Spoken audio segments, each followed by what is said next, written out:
Running in a minute. Okay.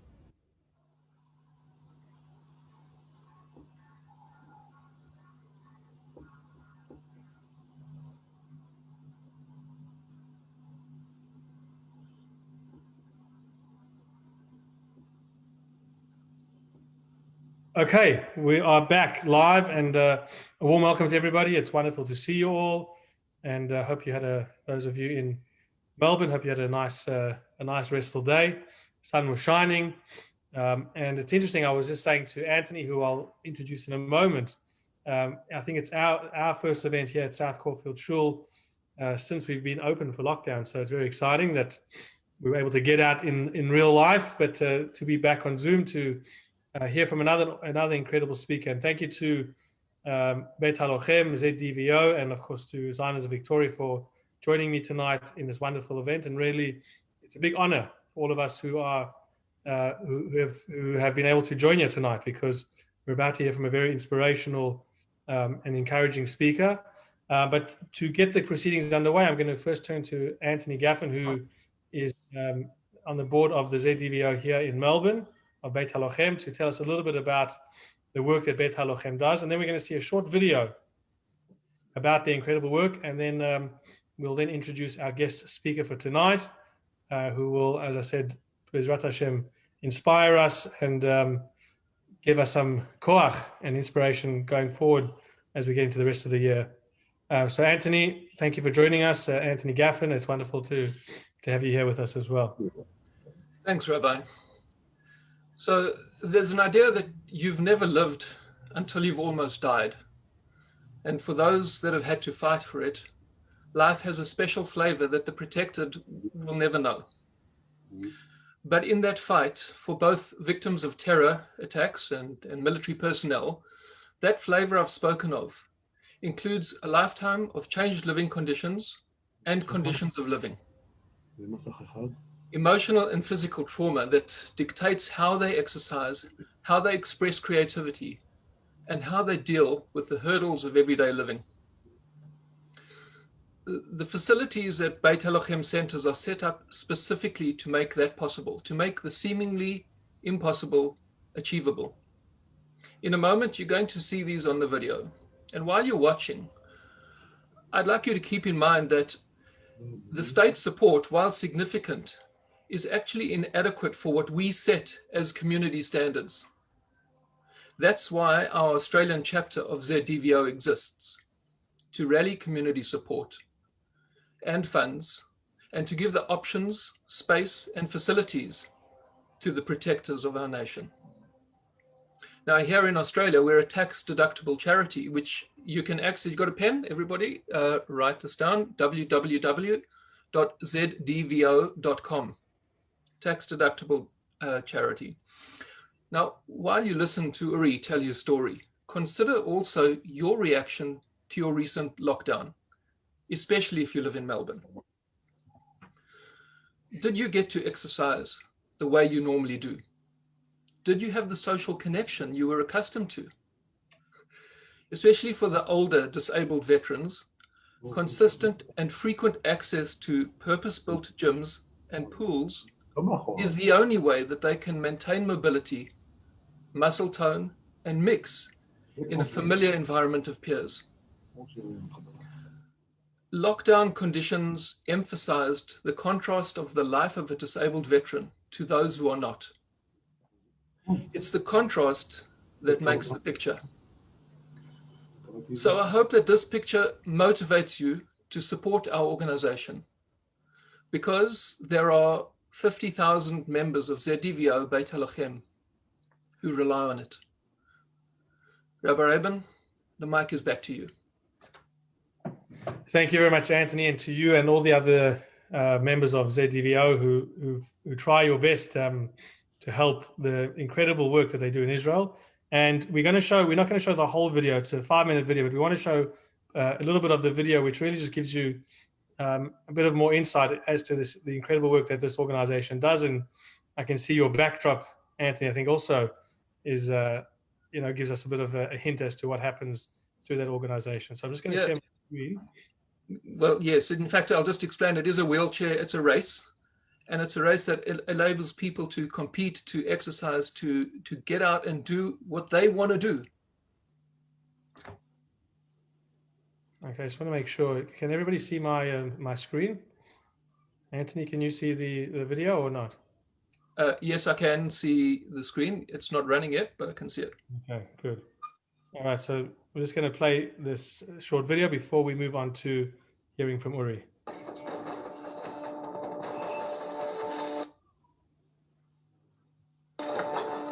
Tzahal, the Israel Defense Forces. These young combatants will give everything, on land, at sea, and in the air, to safeguard Israel's security. But these wars and ongoing security needs have exacted a heavy toll. Wounded IDF soldiers. That split second, the one that changed their lives forever, will never be forgotten. I felt a tremendous blow. The mortar that hit me severed the arm on the spot. It is quite a blow to lose my eyesight in one day. I'm missing one arm, can't move the other one. The leg doesn't move and I'm driven in a wheelchair. A broken vertebra, a broken leg, arm, shoulder, pelvis, and jaw.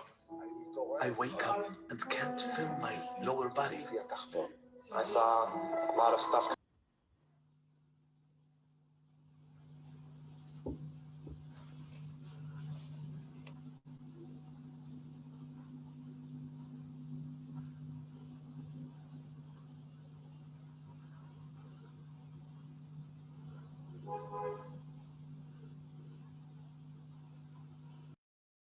Jerusalem and Beersheba. A new one will be built in Ashdod.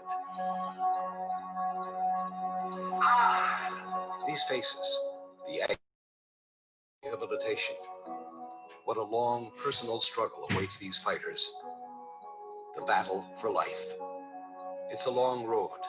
It's possible thanks to the Tzahal Disabled Veterans Organization. Through the Beit HaLochem centers that it built, these warriors will smile again. They will overcome and triumph. It's a wonderful home. It really gives me a lot of strength to move forward. Part of the thing here at Beit HaLochem is that you're not alone. Beit HaLochem, the home of the Tzahal Disabled Veterans, an embracing home, a place to rehabilitate, an accessible home adapted for every kind of disability. A home that brings back lost confidence and slowly helps them get back on track. It's the friends I meet at Beit HaLochem, a place where I can do any activity I want without being stared at or feeling different. Here I have all the ideal conditions for sport, whether swimming or in the fitness center, receiving the physiotherapy I need at Beit HaLochem, and of course, the cycling club. Beit HaLochem organizes trips throughout the country.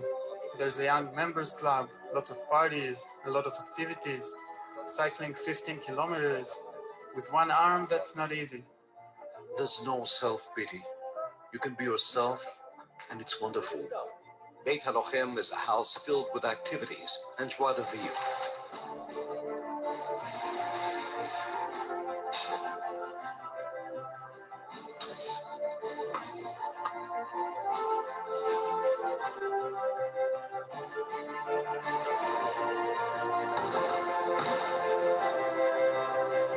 Beit HaLochem is cycling for courage and motion with overseas friends. It's an unbelievable experience that you're never going to forget. This is why we ride for these guys. It's a real privilege. Beit HaLochem is a house of art, sculpture, and scholarships. Beit HaLochem is a place for the entire family.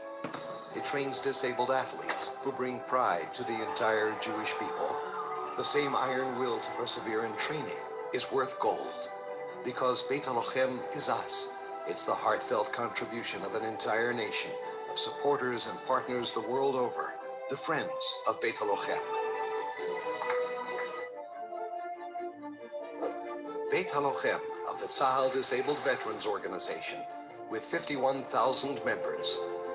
The only organization that dreams never to have new members joining its ranks, and prays together with all Am Yisrael and the Jewish people that tomorrow will bring peace. Shalom.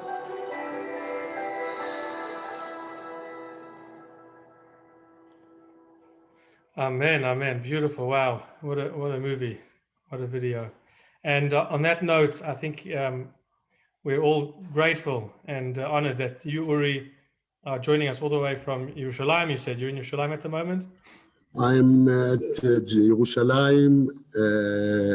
At the moment, I'm in Bet Halochem, Jerusalem. Yes, I am. Unbelievable.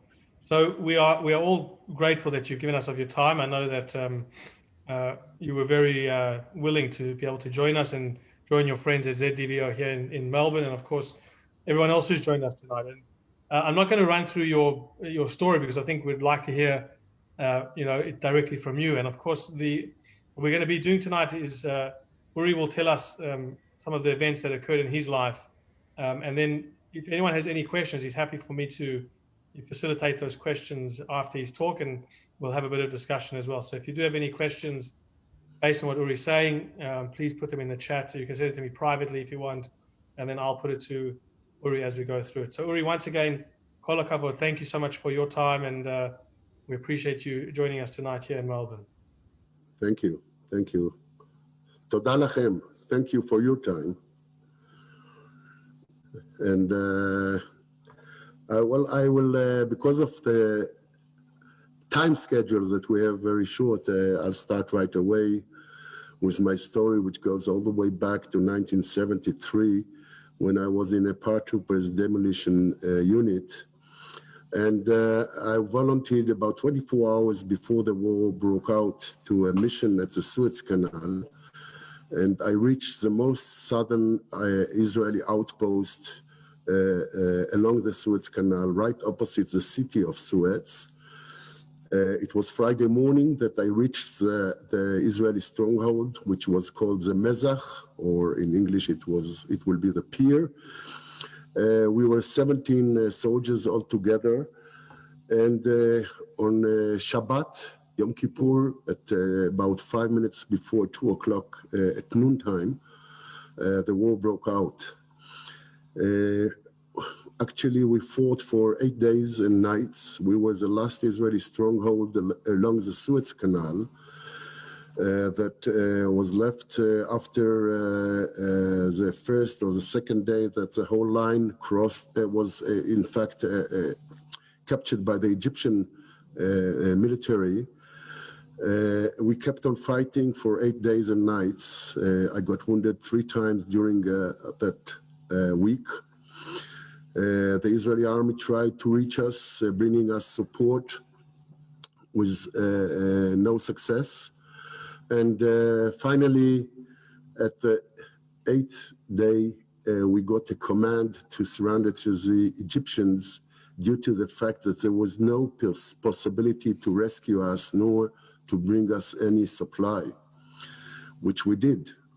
At the 8th day, after we were all severely wounded, we had 5 dead among our soldiers. We had to surround due to the commands that we got directly from Moshe Dayan, who was the Ministry of Defense in those days. And what we did was that me and another soldier went out to gather the dead bodies of our friends, to gather the bodies into a shelter. And we went out for captivity for about 2 months in Egypt, in a place which was called Abbasiyah prison. In Abbasiyah prison, we were held in a very small cells, all isolated, everybody on his own for the whole time. I was, as I said before, I was severely wounded, but even though I was not given any medical treatment at all during the time that I stayed there, I spent the time in this small, tiny cell without almost any possibility to move. I was chained, handcuffed behind my back. There was a black eye cover on my eyes. And I would say that the whole being in the captivity was around the interrogations that I was passing through. Day and night, sometimes for hours. And in fact, I would say that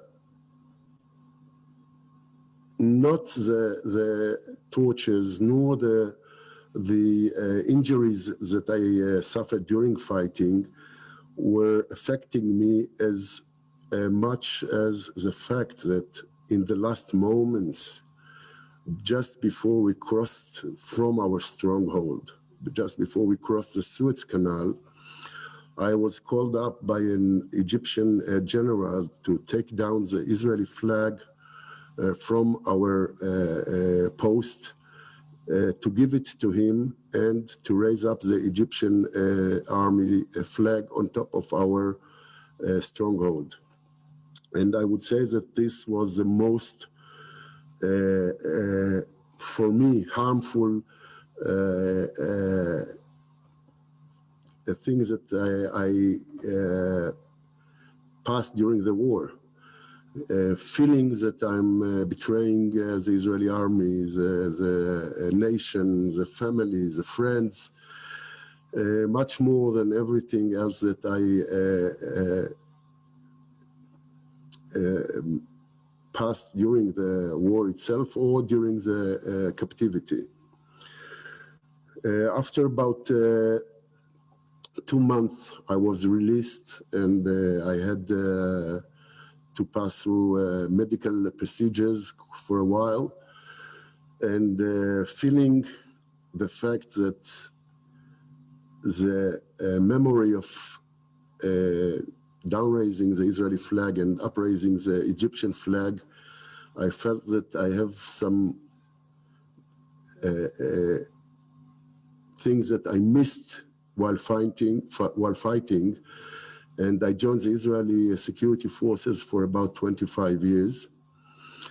And for about almost 15 years already, I'm retired. And after I retired, I wrote a couple of books. And then I started to volunteer and helping my colleagues, especially the young generation, due to the fact that I knew, and until today, I know what they're passing through to be recognized as Israeli military injured veterans. In the last 4 years, I started a program for Ptsd injured soldiers, which is today running all over the country, and the American military and some others armies are interested. We are helping the youngsters by, in a social way, no treatment at all is given, just social, encouraging each other to get back to the circle of life, work, family, and so on. Years ago, I found out that I have a great place that I can fulfill my needs, find a place of peace, and it was Bet HaLochem in Jerusalem, which I joined. I'm involved a lot in Bet HaLochem, especially by helping the young generations, as I said.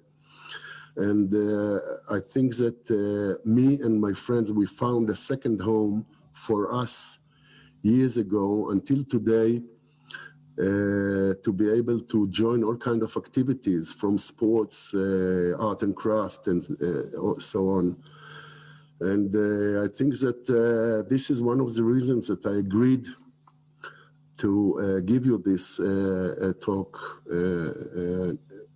to expose the need of the young Israeli soldiers to find a place, to use this place of Bet HaLochem, no matter if it is in Jerusalem or any other place, but it is a very basic need for us. I would say that I spend almost every day here some hours running my program. I make sure that the young soldiers, the young veterans will spend here some time if they have some free time. And it became our base of operation for Achiad, which is my program for the PTSD young injured soldiers in Jerusalem and in other cities as well. Today, I would say that this is my way of rehabilitation, being here in Bet HaLochem, running the program for the youngsters, helping them, showing them that everything is possible, no matter how badly, severely you were injured, everything is possible. In a way, it is a dream for me that was fulfilled, that I can follow my dream, which I had to start and establish this program. And this is what I'm doing around the clock, 24 hours a day, all year long. No matter if it is Shabbos or holidays or, of course, nights. 24 hours a day, I am on guard to help the young generation and my colleagues.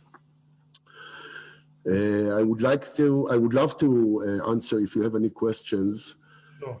And I know that it was short, but the long speech and expose, I'll do it once I will be in your place. I'll be glad to do it. Meantime, if you have any questions, I'm here. I'll be glad. I think a lot of the questions will probably uncover more of the story if you're okay with that, Uri. But I have quite a few questions that I'd like to put to you, if that's okay. Just going back, and you know, it's really incredible and inspiring to hear how you've now wanting to dedicate your life to helping, you know, those who unfortunately have gone through all sorts of injuries and perhaps feel that the world has come to some type of end for them, and to try and rehabilitate. But if you can just take us a little bit through your emotions and how it was, you know, obviously for us, it's just hearing a few words, and we probably, I mean, certainly for me personally, cannot even begin to imagine what it must feel like to be captured and, you know, not really know your fate, you know, what's going to happen. But can you describe sort of what you were feeling like and when you were first taken into captivity, and describe what you were seeing, if you can? I will, yes. For me, it was in a way shameful to do it. I had on my mind Ptsd, which was my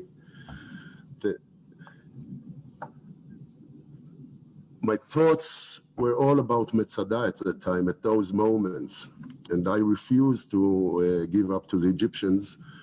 The doctor that was with me in my outpost convinced me that it is the right thing to do. I was ready to keep on fighting till the last bullet that I had. I was a commander, and I felt that the responsibility of the young soldiers was on my shoulders. And for me, it was shameful. I mean, to do such an act.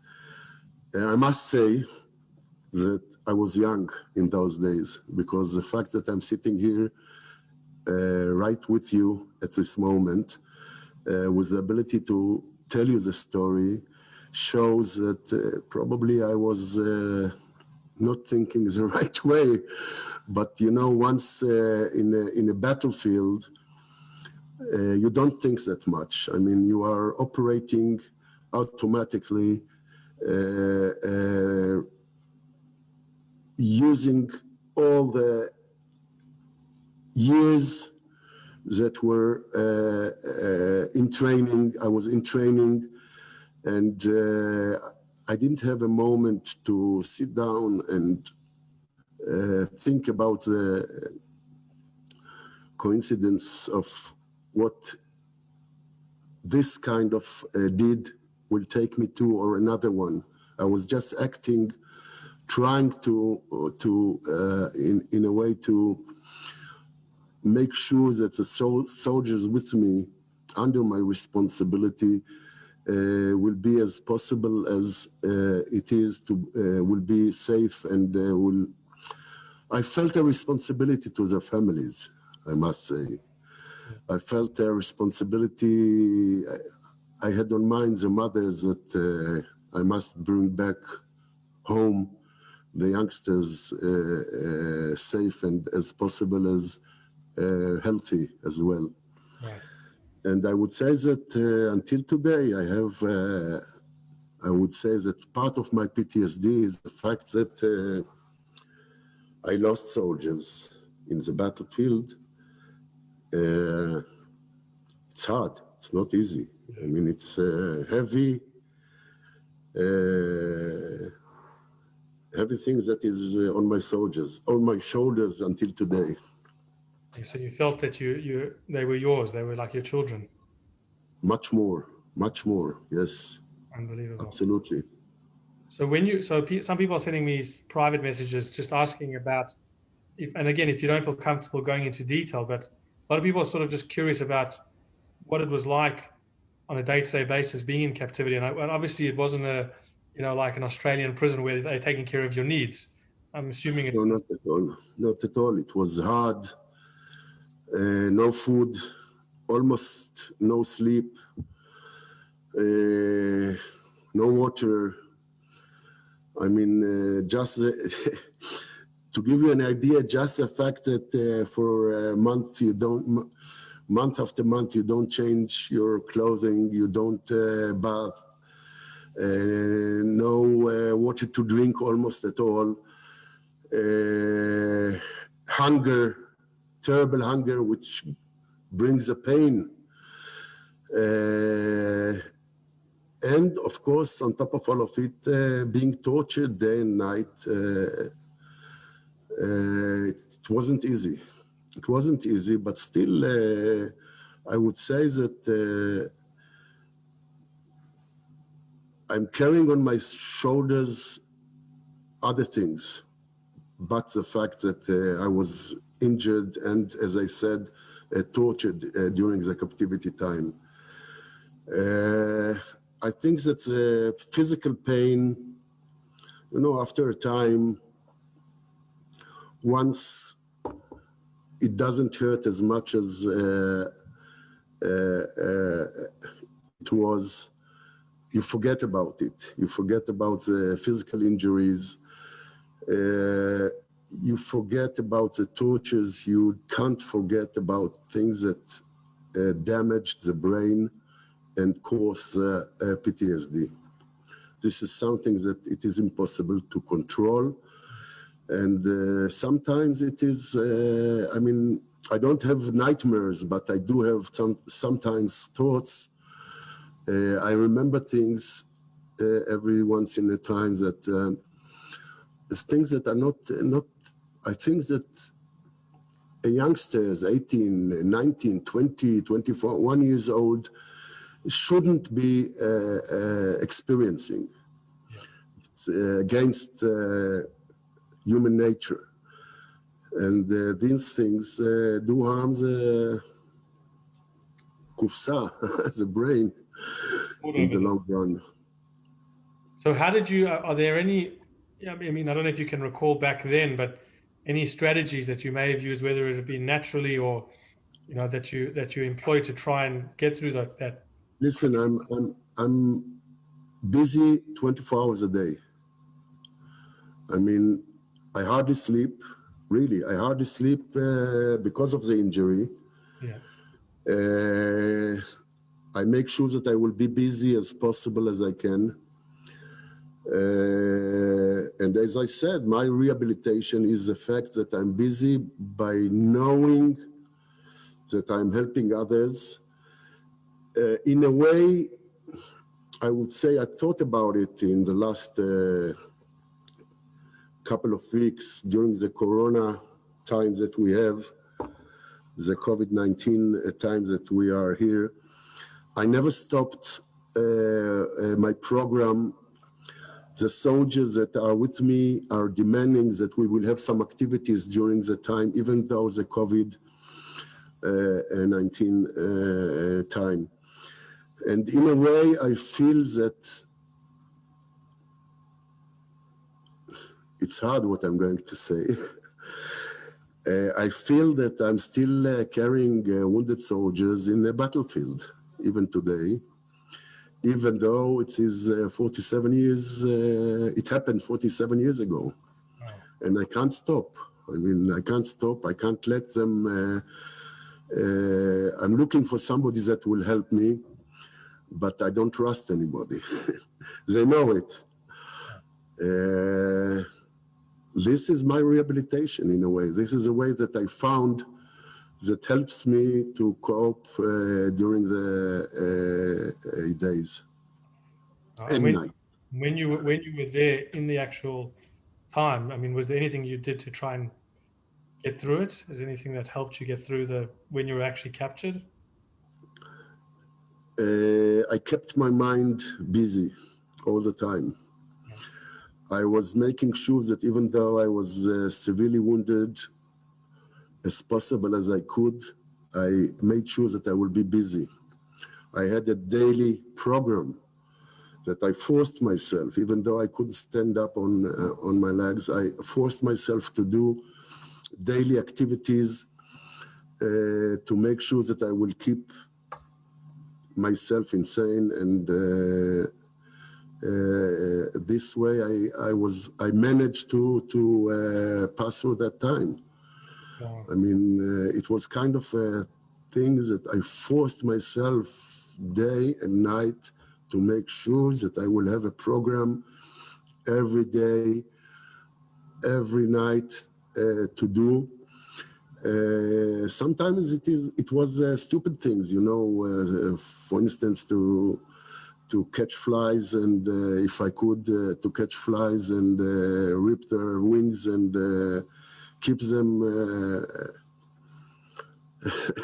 social with me to make sure that I won't lose my mind. I mean, for me, it was a must. Wow. Did you find that this was something you just thought of naturally, or was there something that you had learned previously? I learned very quickly that I must keep myself busy, otherwise I'll be in troubles. Right. That's incredible. And I mean, I know we can't compare the lockdowns that we've had. I mean, obviously it's not comparable, but I'm sure some of those strategies of keeping ourselves busy and keeping your mind active is probably advice you can share with anyone who's going through these challenging times. I'm trying today, you know, I have young soldiers that were PTSD injuries, and I force them to make sure that every morning I call them on phone and I tell them, get up, get dressed. You have half an hour to meet me somewhere, and I make sure that they will move every day. It's not easy. It's not easy. I have to force them to get out of the bed sometimes. I have to force them to get out of home, and I have to force them sometime to do something.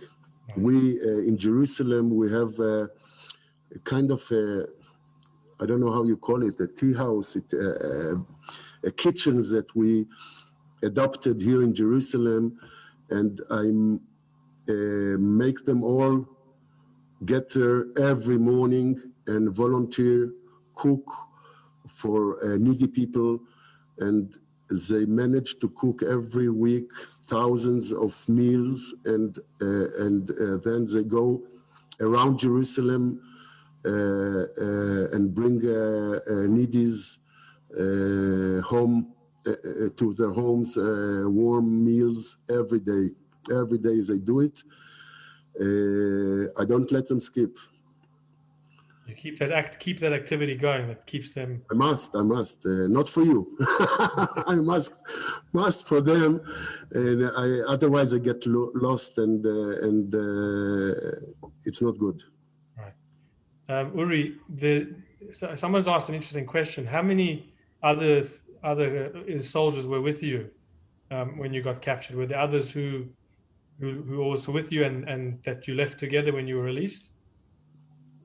in my stronghold, we all were released alive, but some of my colleagues were murdered in the captivity, not from my stronghold. And do you keep in touch with those that were with you? Oh yeah. Oh yeah, very, very, very much daily, on daily basis. Right. And some of them do similar work like you do, or? Not what I do, but some of them are involved in art and craft, some of them in sports activities. Everybody found his own way to deal with and cope during the years. We, from my colleagues, we didn't leave anybody behind. We made sure that everybody will do something. It doesn't matter what, but will do something with his life, either volunteering, some are working still, but we made sure that nobody will stay behind. Beautiful. Uri, obviously you spoke about the PTSD and how many people struggle with it, they've gone through battle. Someone's asked a question about Israeli society today. Do you feel that Israeli society as a whole, given that everyone has a relative or themselves who've been through some form of battle, does society recognize PTSD? Do they respect it? Do they keep Not really. I mean,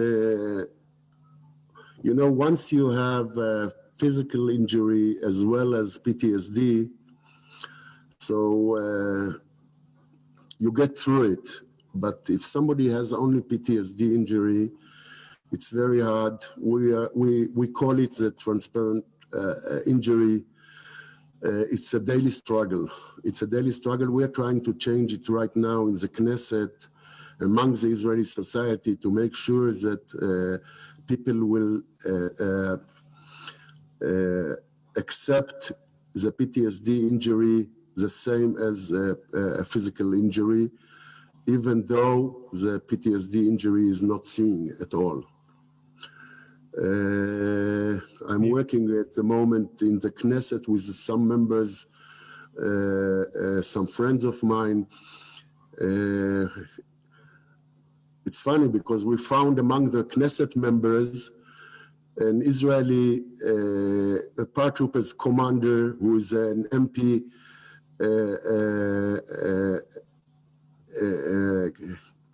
and he suffers from PTSD as well. And he's, in fact, he is leading in Israel at this, in those days, a movement to help the PTSD injured soldiers in the Knesset. So hopefully, yes. No, I'm saying, do you think that you'll get the support you need? Do you think? I hope that with his help, it will work. I hope so.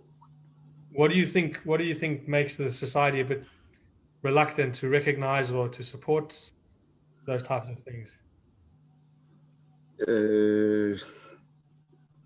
What I'm doing with you at the moment, I'm doing in Israel as well. And we try to show the society that it is funny, we contribute a lot, much more than, let's say, average person to the society. We don't stop. We are involved in economic life. We are involved in the military. I'm still doing reserve today, even though I'm almost next month I will be 67, but I'm still doing reserve. What we're trying to show the society is that we contribute to the society at least, if not more than the average person. Wow. And it is important for us to prove that it's worthwhile supporting us. But I think you said it so beautifully that everybody's very quick to recognize and see a physical injury, but people don't recognize if somebody's struggling through PTSD, how debilitating, how much suffering it can cause a person. Yeah. And, I mean, mean, what have you seen your program and the programs through Beit HaLochem? How have you seen it help veterans with their PTSD? Look, Beit HaLochem is our second home. You know, I have in my program in Jerusalem only almost 100 wounded PTSD veterans. Most of them didn't join or participate any activity in Beit HaLochem till our program was opened. And today they all spend time here in Beit HaLochem on a daily basis, something that never happened before. Due to the fact that we have such a help, a big help from Beit HaLochem,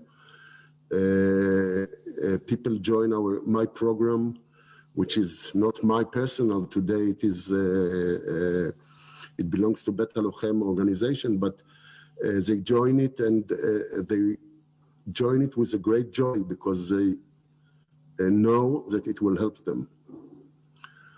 And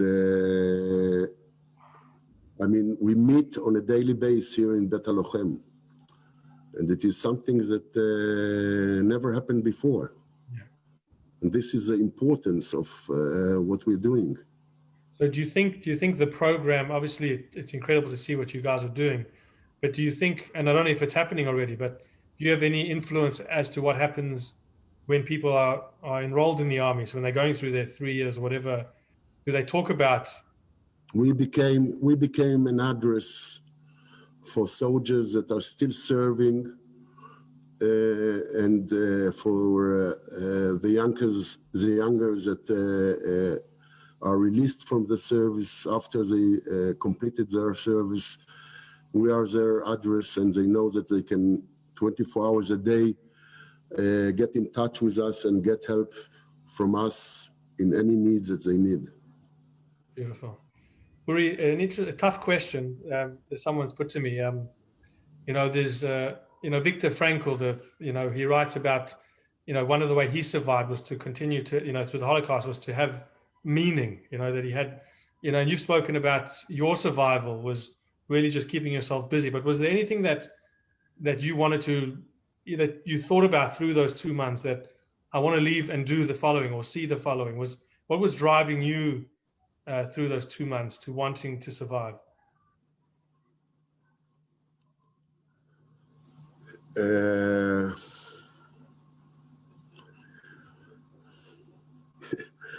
I was too young. I had a lot of dreams. I had dreams that I wanted to fulfill. I had, I don't know, and you know, everybody has a will to live, and you can't give up. I couldn't give up, finally, and I knew that I have a lot to give to the Israeli society, to the Israeli army, on the day that I will be released. And I was right. I mean, some month after I was released, I joined the Israeli security forces for 25 years. I worked in the, no matter where, but I still today, I am contributing to the security of Israel by doing my reserve, even during the COVID time. I mean, so this desire to give back, this desire to help, and as you said, it's still part of your rehabilitation till today. Yes, definitely. I mean, it's a dream, and it is I have. I mean, it's a must. I mean, I can't give up as long as I can.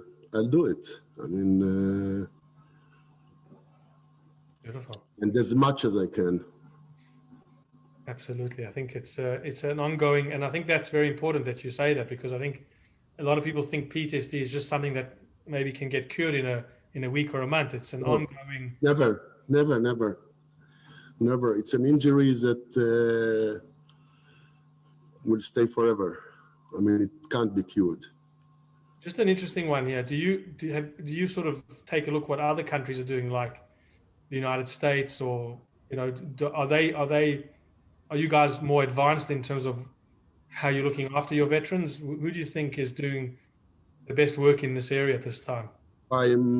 I personally, I'm involved in the American Army veterans organizations helping PTSD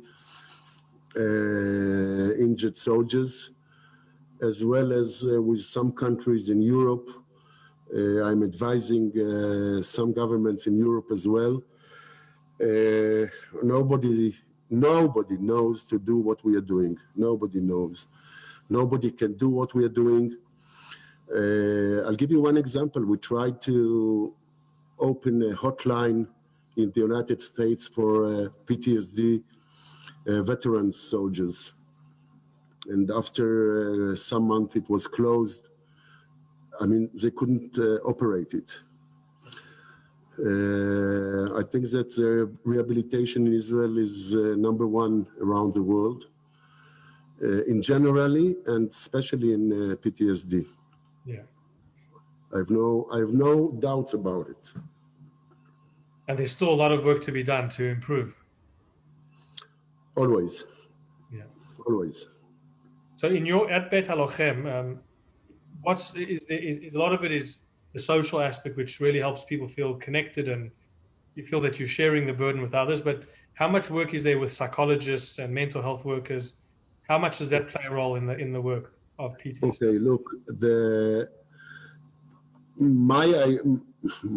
my idea and my program is that we went into social support. Yeah. In my program, only PTSD veterans, soldiers are involved, nobody else. We are helping each other socially. We leave the psychological and psychiatric and medical help to the Ministry of Defense. It's their role to do it. We don't interrupt them. And unfortunately, they never managed to get into the social part, and therefore we do it. So the social dynamic that you've brought to to part of the healing for PTSD, from your experience working with veterans, how crucial do you feel the social healing is in terms of their recovery? Look, I don't want anybody to get mad at me, but I would say that it is, you know what, I'll tell you what one of my colleagues told me in my program, told me after a week that we spent last year. We had a jeep tour in the mountains of Greece. Wow. For a week alone in the mountains. We were 25 veterans that went to Greece for a week. We slept on the ways, on the roads. We cooked on our own meals. And one of them told me afterwards that in the next month, he doesn't need to take any medication at all. I think that it is at least as important as any kind of medical treatment, if not more.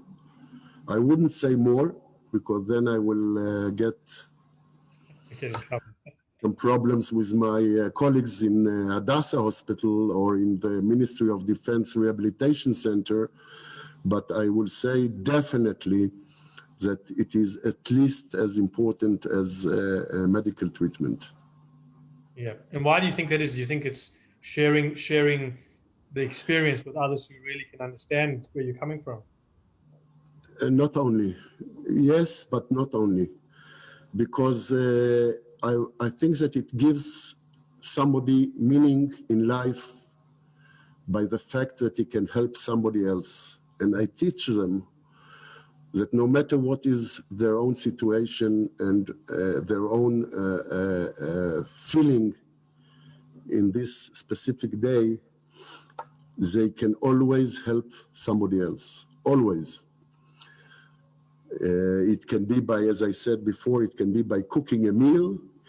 It can be by going to somebody else's home and kick him out of his bed and take him out. And it can be in many other things, in many other ways to help each other. And this is the meaning of helping each other in our social program. This is the most important. I think you've answered the question by that last comment, but if there's anything you wanted to add, somebody was just asking, you know, putting aside the army context, but anyone who's gone through a traumatic experience or has gone through a really difficult time and is possibly even watching this right now, what would you say is something that they can do to try and lift their spirits? And as I said, I think you may have just answered it, but if there's something that they might, if they might be feeling down or struggling mentally, besides for the therapeutics and the mental health, what are some advice that you could share?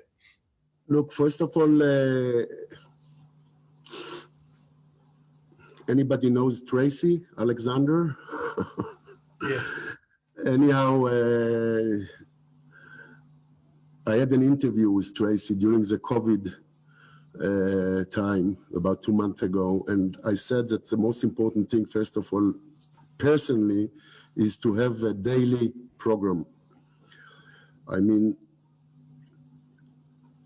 it is very important. I mean, it's very easy to stay in bed late. It is easy to not to do anything. It's very easy. And I think that to have a program that you force yourself every day to do, even if you feel like doing it or not, it doesn't matter, but you do it. And knowing that somebody might need your help, to call, to talk, to encourage people to do some activities. It is important. I mean, I personally, I don't watch TV. I don't read newspapers. For me, it's a waste of time. And I try to be, as I said, I try to be busy as possible as I can by helping others.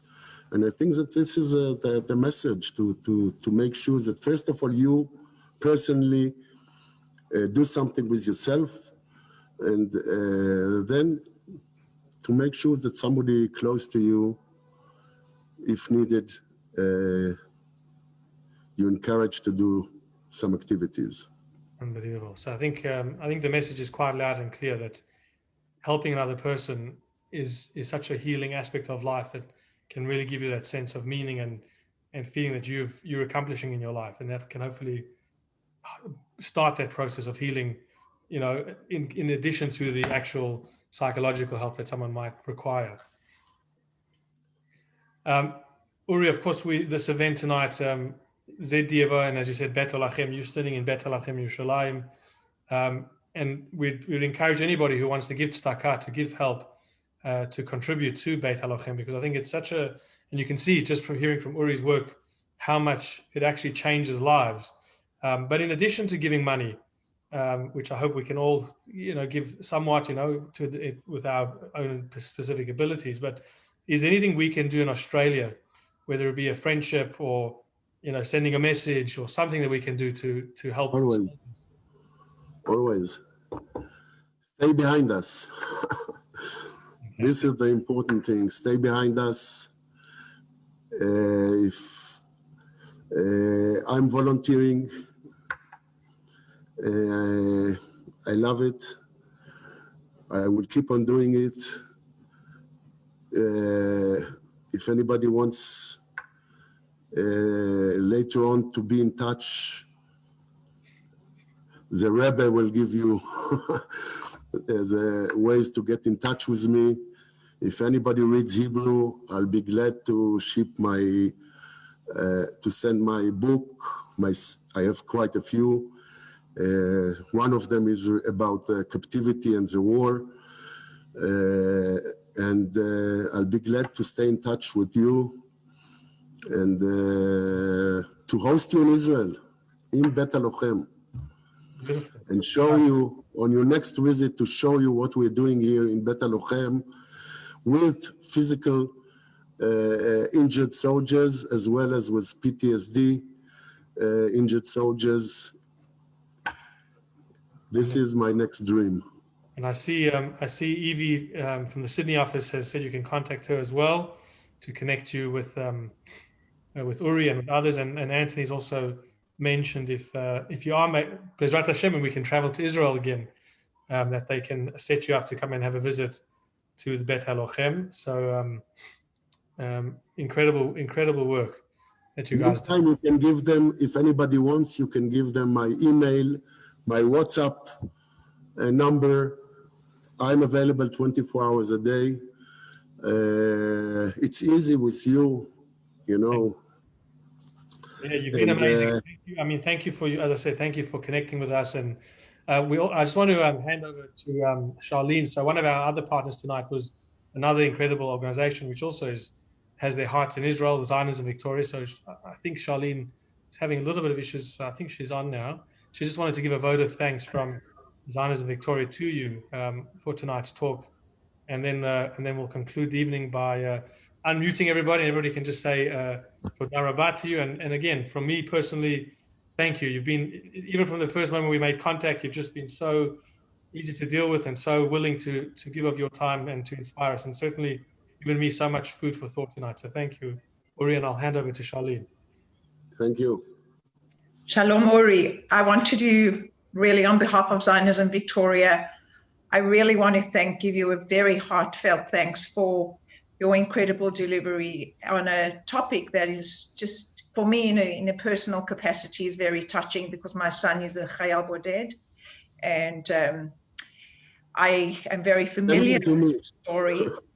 But more than anything, we are such proud, we the roof body of all the affiliates of our Jewish organizations, and we've been really looking to do something incredible with ZDVO, and this was absolutely wonderful. And thank you very, very much for your time and for your insight. And Rabbi Rabin, thank you very much. Lovely to see you all here, and I hope you all support this really incredible silent illness. I really hope people really get the gist of what this is all about. So b'hatzlacha, and I wish you all the best, and I look forward to meeting you in person when I can get to Israel. Fantastic. Thank you very much. So we'll conclude the live stream, and then we're going to allow everyone in a second to unmute yourselves. So thank you everyone for watching on Facebook. We'll end the stream now.